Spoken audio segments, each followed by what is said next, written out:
Welcome back to Campus Countdown. I'm your host, William Biagini, and today we'll be covering Florida seeks to replace the SAT with the CLT following a classical education trend. Professor argues that Desantis' anti-CRT policies are quote-unquote MAGA education, and Syracuse University implements a 5-year diversity, equity, and inclusion plan. We'll be covering these stories and more on today's episode of Campus Countdown.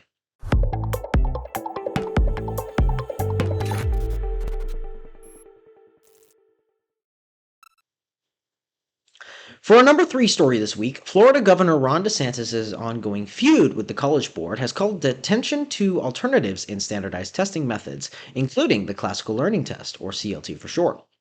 Creators of the CLT met with top Florida education officials last week as the DeSantis administration continues to push back against the College Board, which administers the SAT entrance exam and Advanced Placement Curricula, AP for short. This story comes as Governor DeSantis has questioned the College Board's ideological agenda for the past several weeks. According to ABC affiliate Where News 3 last week, members of DeSantis' administration met with Jeremy Tate, creator of the CLT, to discuss possible variations in standardized testing methods in the state of Florida.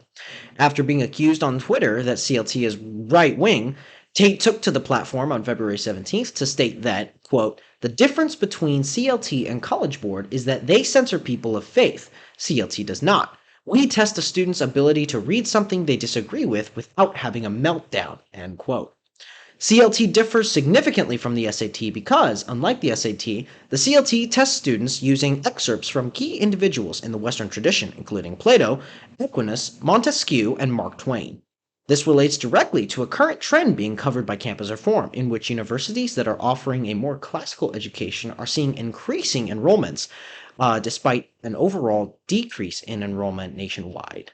The director of admissions at Hillsdale University, Zachary Miller, told Campus Reform that the essential questions of the Western tradition, like what does it mean to be human, and how are we to order our lives towards the good, the true, and the beautiful, are never going to be out of style or fashion. And for our number 2 story, an influential professor at Yale University argues that Governor DeSantis' anti-CRT policies are part of, quote, MAGA education, end quote. Joining me now with all the details of this story is Jack Applewhite. Applewhite is a senior at the University of Georgia and a correspondent for Campus Reform. All yours, Jack.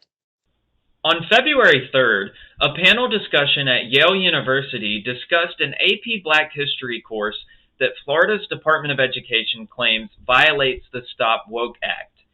One professor who was present at the panel discussion was Kimberly Crenshaw, an influential scholar of critical race theory. She claimed that the DeSantis administration's recent efforts to curb the influence of CRT and DEI in higher education in Florida was part of, quote, MAGA education. The Stop Woke Act bans the use of, quote, divisive concepts that morally categorize students in terms of their race and gender. It was argued by the Department of Education to be contrary to a proposed AP Black History course curriculum that would have included CRT-related material. It would have also included, quote, feminist and queer studies thought as well.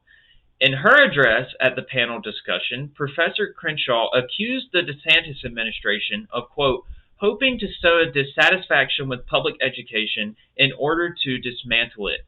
She also claimed that these efforts would lead to a, quote, race McCarthyism. 2 other professors who were present at the discussion were Roderick Ferguson, professor of women's, gender, and sexuality studies at Yale, and Jason Stanley, a philosophy professor. In his address, Stanley stated that racial injustice persists in the United States even after the Civil Rights Movement.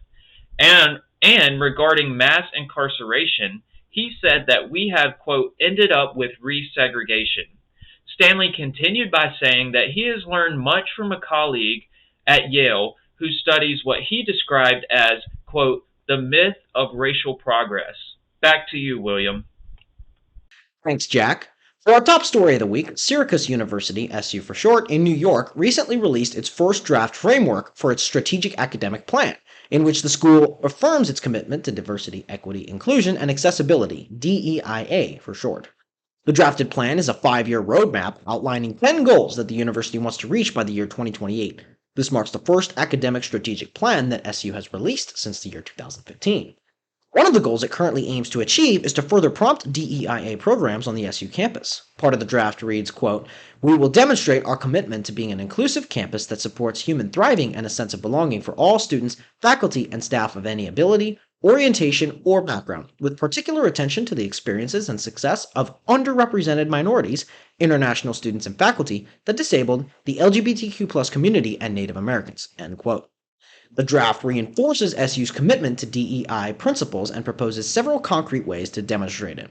Some of these strategies include investing in a diversity hiring plan, expanding the professional development opportunities and affinity work group, and to recognize the efforts of, quote, underrepresented minority faculty, end quote. Another method that SU will use to increase DEI on its campus through this draft is to orient curricula across all disciplines, not just those related to the humanities, to DEIA principles. Dominic Buehler, vice chairman of the college Republicans at SU, told Campus Reform what he thought about the proposal's DEIA priorities. He stated that, quote, "While myself and my Republican colleagues will always support equality under the law, colorblind meritocracy, and treating everybody with dignity regardless of skin color, the universities and the left, which controls them, are, unfortunately, too high off of the electoral profits of identity politics to realize the national trauma being created by DEI, and will likely continue to exploit deteriorating race relations to their own benefit and to everyone else's detriment." End quote. The plan will be finalized and released in early April after feedback has been given, according to a recent SU News release. Besides Buehler, none of the parties contacted by Campus Reform have responded with comments. And now for our woke tweet of the week. We have a tweet by UVA postdoctoral fellow David Austin Walsh. The tweet reads, quote, "The only meaningful choice facing the academics on the chopping block in Florida is whether or not to wait to be fired or to quit. Either way, they probably aren't working in academia again." End quote. The tweet comes as Governor Ron DeSantis continues to push back against CRT and DEI in the Florida education system. That concludes this week's episode of Campus Countdown. To read all about these stories and more, check us out at campusreform.org. Remember to like this video and subscribe to our YouTube channel. You can also follow us on Facebook, Twitter, and Instagram at Campus Reform. I'm William Biagini. Thank you for watching Campus Countdown.